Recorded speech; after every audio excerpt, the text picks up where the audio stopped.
मस्तपैकी hand wash करून घेणार आहे आणि माझं नेहमीचं T3 फेस वॉश वापरत आहे ममाअर्थचं. कारण की माझी जी स्किन आहे ती फारच अशी म्हणजे सेन्सिटिव्ह आहे. थोडंसं चेंजेस झालं आहे की पिंपल्स वगैरे येतात किंवा ऑइल पण फार होतं चेहऱ्यावरती. त्यामुळे मला हे जे फेस वॉश आहे ना ते फार सूट होतं आणि मी जवळपास 6 महिने झाले कंटिन्यू करते आणि आय एम शुअर की मी हे पण पुढे सुद्धा कंटिन्यू करेन. मला त्याचा फार छान रिझल्ट आला आहे. तर अशा पद्धतीने मी काय केलं आहे, थोडंसं घेतलं आहे हातावरती आणि छान मसाज करून घेते. 1 ते 2 मिनटं चेहऱ्यावरती छान मसाज झाल्यानंतर गार पाण्याने मी हे क्लीन करते.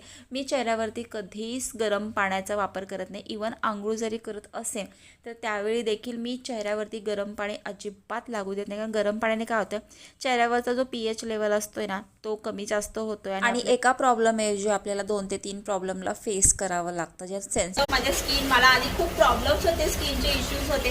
आता ते इश्यू पूर्णपणे नाहीसे झाले. थोडेफार